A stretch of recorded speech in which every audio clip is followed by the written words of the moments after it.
জয় গুরু। আজকে আমার পরীক্ষা দিতে যাচ্ছি। ভালো করে দেবো। হ্যাঁ, টাটা।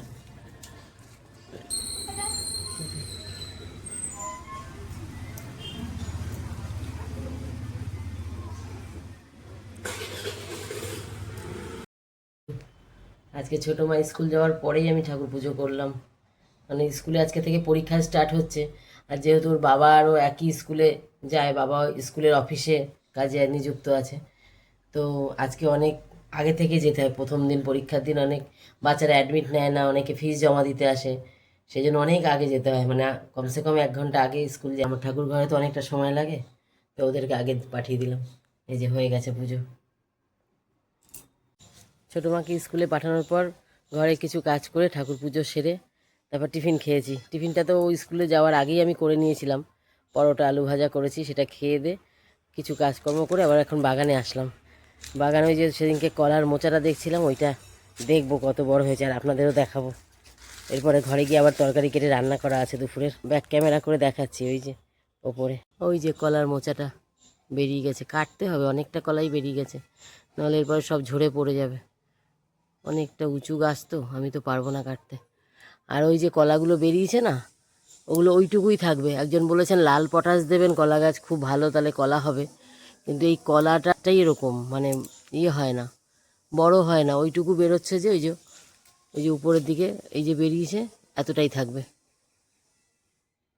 জানি না কী কলা, কেউ দিয়েছিল লাগানোর জন্য, তাই লাগিয়েছি।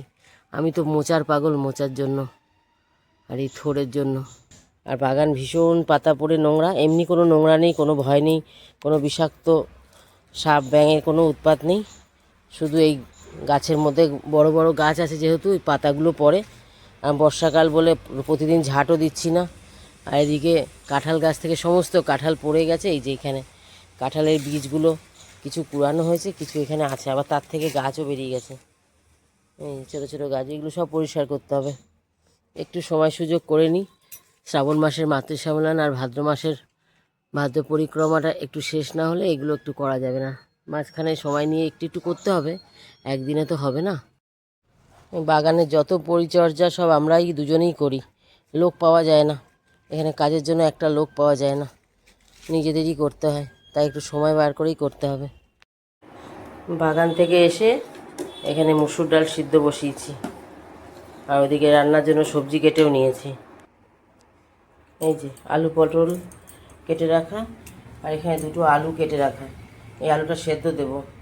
এই যে কালকে সাবু ভিজিয়েছিলাম, একটু সাবু থেকে গেছে, এই সাবুটা দিয়ে আলু সিদ্ধ দিয়ে সাথে বড়া তৈরি করব।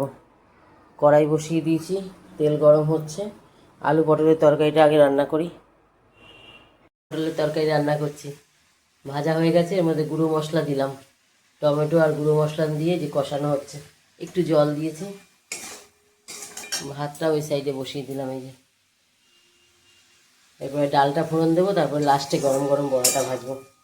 কিছুই না, সাবুদানার সাথে আলুটা সেদ্ধ করে চটকে দেবো, তার মধ্যে আদা, তারপরে কাঁচা লঙ্কা কুচি আর একটু বেসন বা কর্নফ্লোর দিয়ে ওটা মাখবো, মেখে বড়া করবো গরম গরম।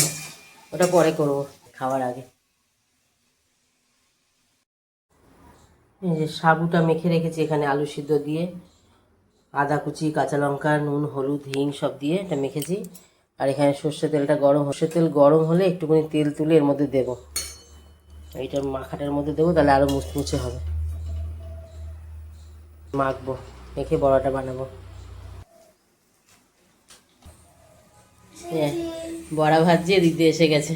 খুব ভালো গেছে এক্সাম। ভালো, আমি তো জিজ্ঞাসা করতে যাচ্ছিলাম কেমন গেল পরীক্ষা। আমি স্কুলে একটা জিনিস বানিয়েছি। ড্রয়িং? ও বাবা, বউ বানিয়েছে। এগুলো কখন বানালি? স্কুলে এক্সামের পরে ক্লাসের মধ্যে অনেকক্ষণ বসিয়েছিল, আমার কিছু বানিয়ে নি, একটা পেপার পড়েছিল, ওটা দিয়ে বানিয়ে দিয়েছি বাহ, ব্যাগের মধ্যে। দেখতে খুব সুন্দর হয়েছে তোমার। যাও, আমারও গরম গরম বড়া তৈরি হচ্ছে, যাও ফ্রেশ হয়ে আসো, খেতে দেবো, খাবে। ঠিক আছে। সাবু দিয়ে একটা বড়া করছি, খেয়ে দেখবি কেমন হয়। ঠিক আছে। আসো। এই ছোট ছোট আকারে বড়াগুলো ভাজছি, এরকম করে ভেজে নেব। বড়া ভাজি তো এই যে হয়ে গেছে, এটা তুলবো, তারপর ওই যে ওইটুকু আছে ওটা করে নেবো। বড়াটা ভাজা শেষ হলে পরে ওদের খেতে দেবো। আমি বড়া ভাজতে ভাজতেই আজকে ভিডিওটা শেষ করছি। আমার ভিডিও কেমন লাগছে কমেন্ট করে জানাবেন, আপনাদের কমেন্ট পাচ্ছি, খুবই ভালো লাগছে। ভালো লাগলে লাইক করে দেবেন। আজকের মতো ভিডিও এখানেই শেষ করছি। সবাইকে জানাই জয় গুরু, টাটা।